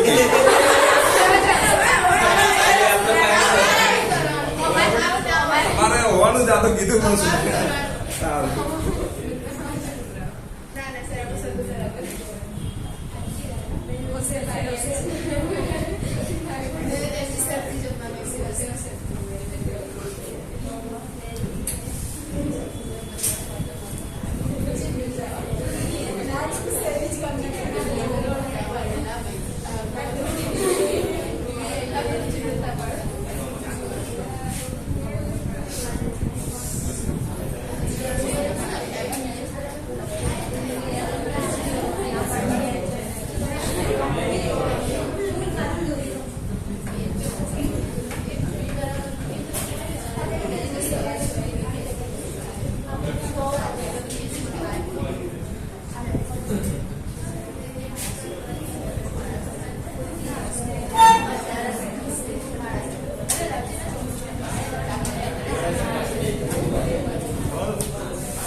જો ડાયપોલ મોમેન્ટ માટે આટલું યાદ રાખો.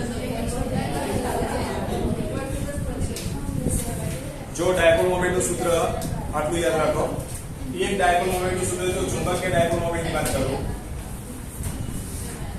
તો જો ચુંબકીય ડાયપોલ મોમેન્ટની જો વાત કરીએ તો ચુંબકીય ડાયપોલ મોમેન્ટનું એક સૂત્ર કયું હશે? તો M બરાબર NI. ચુંબકીય ડાયપોલ મોમેન્ટનું એક સૂત્ર કયું લખવાનું? M બરાબર NI. એક આ સૂત્ર. બીજું ચુંબકીય ડાયપોલ મોમેન્ટનું સૂત્ર યાદ રાખવાનું. M બરાબર 2N * Qm. Qm એ શું છે? ધ્રુવાંક છે.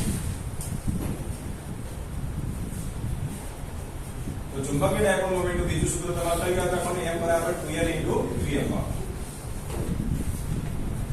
જ્યાં Qm ને આપણે શું કહીશું? ધ્રુવાંક કહીશું. શું કહીશું? ધ્રુવાંક. તો આ બે સૂત્રો તમારે ખાસ યાદ રાખવાના. આ જે છે સોલેનોઇડની ચુંબકીય ડાયપોલ મોમેન્ટ છે.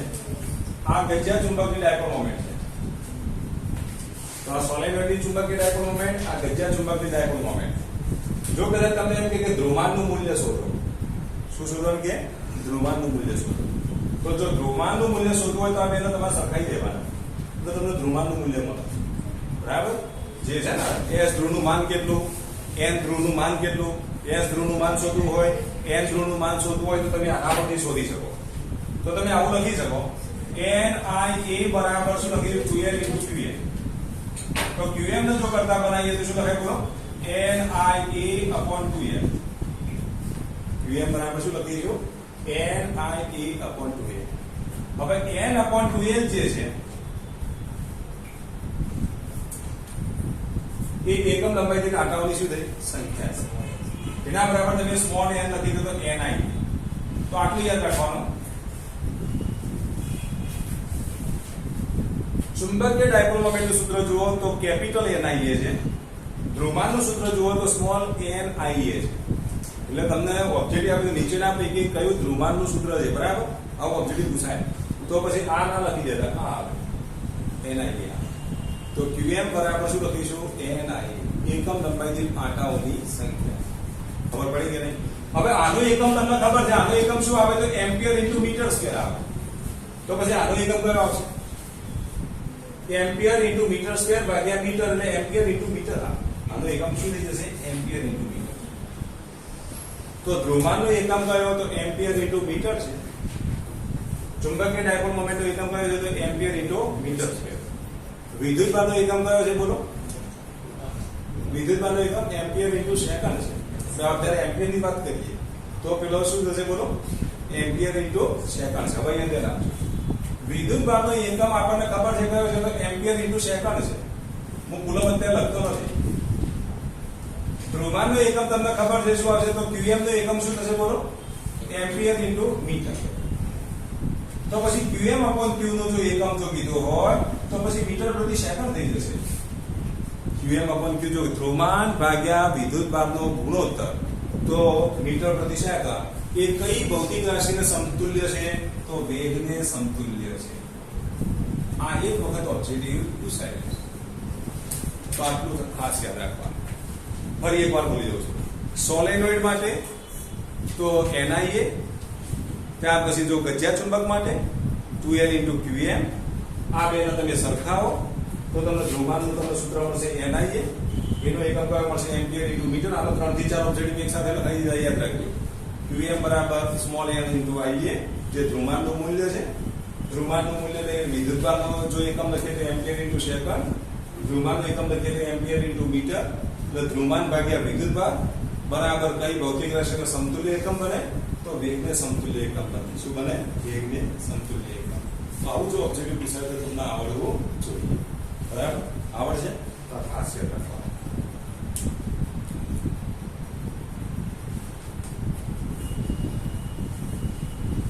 પડી ને આ ઓબ્જેક્ટ યાદ રાખજો. બરાબર?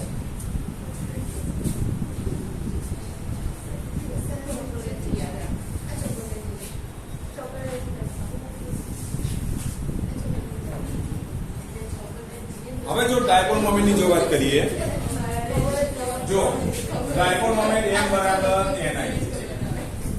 જો અહીંયા ધ્યાન આપજો. ડાયપોલ મોમેન્ટ m બરાબર ni છે. આને ધ્યાનમાં રાખી પહેલા આપણે ચર્ચા કરી લઈએ. ધારો કે એક આંટાવાળું ગુંચવું હોય તો ડાયપોલ મોમેન્ટ કેટલી મળે? ia. ચલો હું n આંટાવાળું ગુંચવું બનાવી દઉં તો ડાયપોલ મોમેન્ટ કેટલી મળે? આમાંથી હું n આંટાવાળું ગુંચવું બનાવું તો ડાયપોલ મોમેન્ટ કેટલી થાય? એમાંથી જ આપણે n આંટાવાળું ગુંચવું બનાવી દઈએ. કેટલું છે?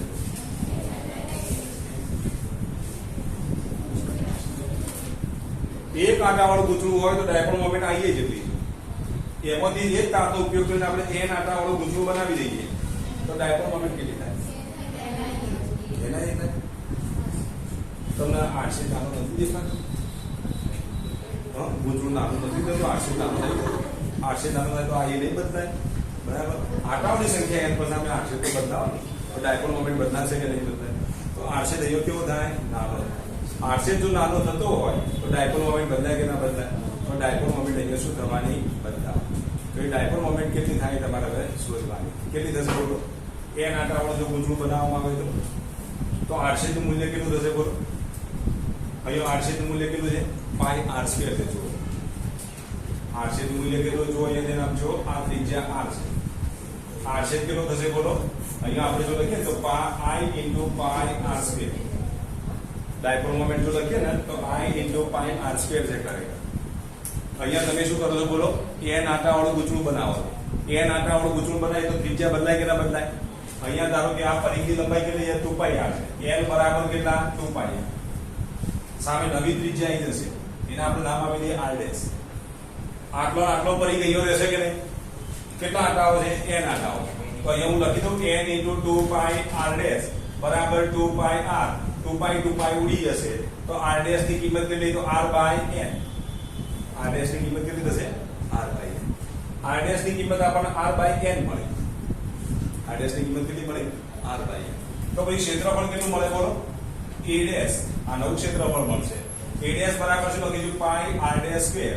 તો પાઈ r/n નો સ્ક્વેર એટલે pi r square upon n square બરાબર a બાય n સ્ક્વેર થાય. ક્ષેત્રફળ કેટલું થઈ ગયું? a by n square. આંકડાઓની સંખ્યા તમે n કરી પણ ક્ષેત્રફળ કેટલામાં ભાગનું થઈ ગયું? n સ્ક્વેર માં ભાગનું. ક્ષેત્રફળ કેટલામાં ભાગનું થઈ ગયું? n સ્ક્વેર માં ભાગનું. એક આંટો ફરી એકવાર બોલી દઉં. આ એક આંટામાંથી કેટલા આંટા બનાવ્યા? n આંટા. તો લંબાઈ તો એની એ જ રહેવાની. એ જ લંબાઈમાંથી n આંટા બનાવ્યા તો ત્રિજ્યા બદલાણી કે નહીં? અહીંયા લંબાઈ કેટલી હતી? 2πr જેટલી. અહીંયા લંબાઈ કેટલી? n આંટા હોય એટલે શું લખાય? બોલો 2πr ડેશ ઇન્ટુ n. થાય કેટલા થાય? તો પછી r ડેશ ની કિંમત કેટલી મળશે? r by n. હવે r ડેશ ની કિંમત r બાય n મળે તો નવું ક્ષેત્રફળ કેટલું મળે? બોલો. આના આપણે આનું ક્ષેત્રફળ જેને આપણે a ડેશ વડે દર્શાવીએ.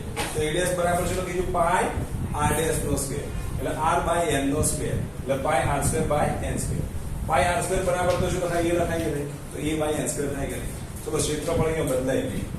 તો ડાયપોલ મોમેન્ટ બદલાય કે ના બદલાય? તો ડાયપોલ મોમેન્ટ કેટલી થશે? બોલો. નવી ડાયપોલ મોમેન્ટ મળશે n આંટાઓ એટલે n, i ની જગ્યાએ i, પ્રવાહમાં કોઈ ફેરફાર થતો નથી. n આંટાઓનો પ્રવાહ લઈ લીધો આપણે. પણ અહીંયા a ની જગ્યાએ તમે શું લખશો? બોલો. a બાય n સ્ક્વેર એટલે શું થશે? બોલો.